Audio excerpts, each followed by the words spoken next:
Hello and welcome friends, मैं doctor दीप ज्योति आप सभी का दी एम्प्रेस यूट्यूब चैनल पे दोबारा स्वागत कर रही हूँ। और आज मैं एक और एनुअल कम्युनिकेशन का रियल लाइफ सेशन आप सब लोगों के साथ में शेयर करने वाली हूँ। ये सेशन बहुत ही स्पेशल रहने वाला है, यानी मेरे लिए भी अलग एक्सपीरियंस था। हालांकि ये रिसेंट नहीं है, इसे काफ़ी दिन हो चुके हैं, लेकिन जैसे मैंने बताया था मेरे पास टाइम कंस्ट्रेंट्स की वजह से मैं ज़्यादा वीडियोज़ नहीं बना पाती हूँ, तो मैं अब ये वीडियो आपके साथ में शेयर करूँगी। और ये आज का वीडियो रहने वाला है, हम लोग मिलने वाले हैं काइज़र नाम के एक हस्की से, और वो अभी इस दुनिया में नहीं है। और उसे जाके लगभग 1 साल हो चुका था जब मुझे उसके पेरेंट्स ने कनेक्ट किया था।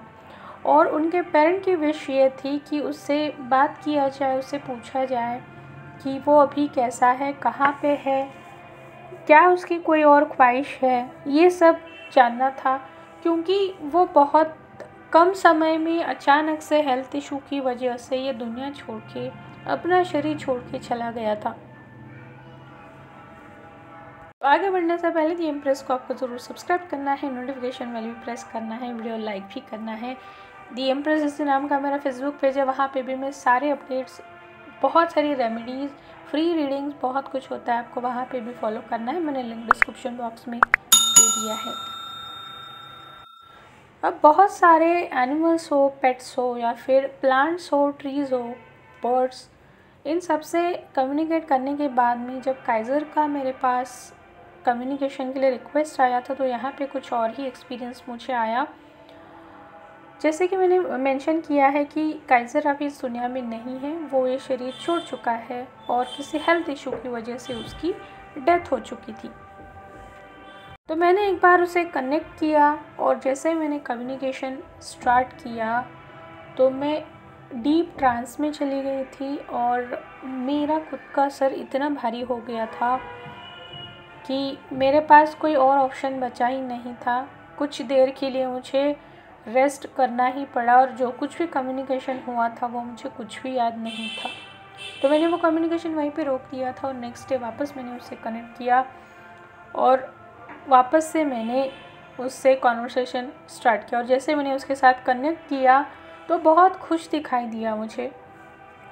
जैसे डॉग्स बेसिकली जब वो हैप्पी होते हैं या फिर प्लेइंग मूड में होते हैं, तो एक अलग तरीके से वो छींकते हैं, स्नीज़ करते हैं, यानी वो एक हैप्पीनेस की जो छींक उनकी होती है, वैसे उसने करना स्टार्ट कर दिया, और वो पूरा अपने खेलने के मूड में आ गया। यहाँ तक कि उसने मुझे खुद से पूछा कि कल तुम बीच में छोड़ के क्यों चले गए, हमारा कॉन्वर्सेशन आधा रह गया। हालांकि जब मुझे कुछ भी कम्युनिकेशन का याद नहीं था, तो उसके लिए मैंने इन्फॉर्म कर दिया कि जो कुछ भी हुआ था मेरे साथ में। फिर बाद में उसने अपने दोनों पैर खड़े किए, मुझसे हाथ मिला लिया, और दोनों अपने पैरों को क्रॉस करते हुए मुझे बोला कि फ्रेंड्स। तो मैंने उससे क्वेश्चन किया कि अभी वो कहाँ पे है, कैसा है। तो उसने बताया कि वो अभी स्पिरिट वर्ल्ड में है, और वहाँ पे मुझे उसने फॉरेस्ट दिखाया जहाँ पे बहुत सारे ऊंचे पेड़ हैं, कुछ छोटे छोटे प्लांट्स भी मुझे दिखे ज़मीन पर, और कहीं पे पानी भी बह रहा है, वो भी साउंड आया मुझे। और उसने बताया कि उसके 2 फ्रेंड्स हैं, एक एलिफेंट है और एक ब्राउन कलर का डॉग है, जिसके साथ में ये काइज़र जो है, तीनों मिलके बहुत सारे खेल खेलते हैं, ज़्यादातर पानी में खेलते हैं, ऐसा उसने बताया। फिर मैंने उसके हेल्थ इशू के बारे में पूछा, तो उसने बहुत क्लियरली यहाँ पे सारी चीज़ें बताई कि एग्जैक्टली उसे इशू क्या हुआ था। तो उसने बताया कि ये इशू, हेल्थ इशू जो था वो अचानक से आ गया था, उससे भी कुछ इसके बारे में आइडिया नहीं थी कि वो कुछ इन्फॉर्म कर सके, अपने पेरेंट्स को बता सके।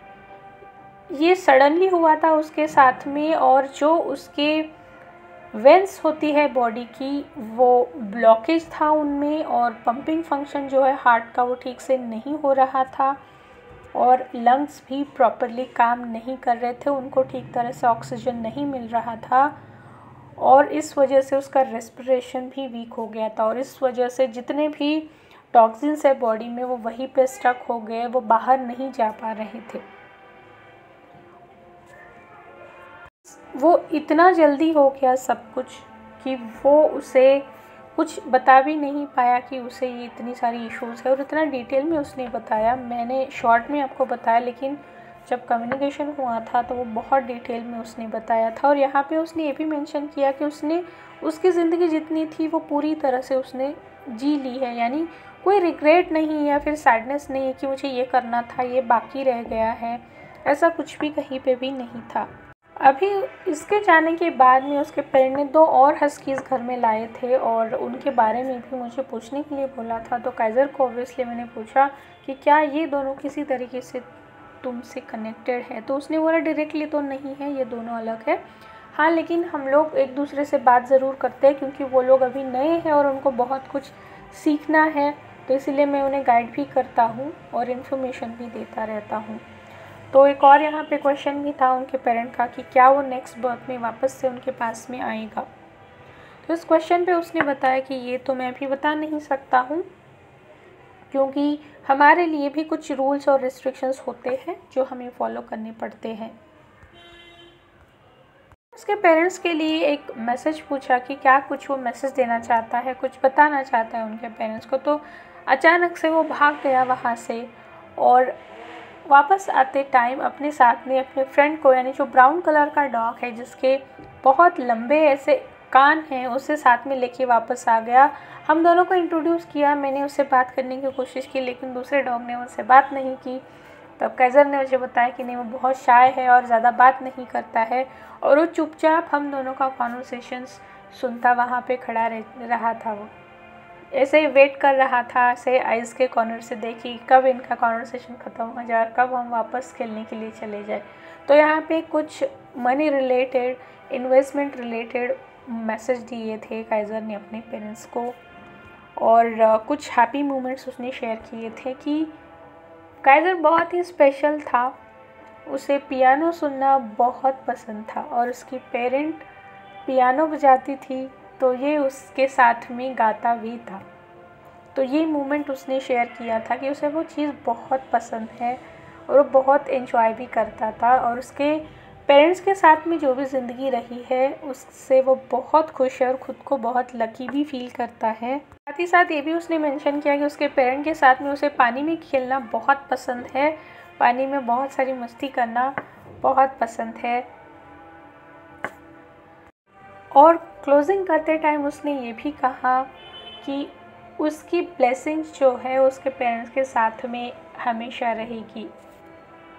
वो जब बात कर रहा था तो उसकी लैंग्वेज उसी टाइप की थी जिस टाइप की लैंग्वेज वो उनके घर में इस्तेमाल करते थे, क्योंकि हर एक पेट अलग होता है, उसकी लैंग्वेज अलग होती है, बात करने का तरीका, नेचर अलग होता है। ये कॉन्वर्सेशन इतना स्पेशल था और इमोशनल भी था ऑब्वियसली उसके पेरेंट्स के लिए, जो पेरेंट्स के आंखों में आंसू आ गए थे जब उन्होंने ये सब सुना था। आप लोग बताना मुझे ये वाला एक्सपीरियंस आप लोगों को कैसे लगा है, और अगर आप लोगों को अपने पेट के लिए कोई सेशन लेना है या फिर हीलिंग्स लेनी है तो आप उसके लिए मुझे कनेक्ट कर सकते हैं, और बाकी और स्पिरिचुअल साइकोलॉजिकल सर्विसेज के लिए भी कनेक्ट कर सकते हैं। कॉन्टैक्ट डिटेल्स मैंने डिस्क्रिप्शन बॉक्स में दे रखे। तो तब तक आप अपना सबका नेचर का ख्याल रखना। तम सो ज्योतिर्गम्यम। धन्यवाद।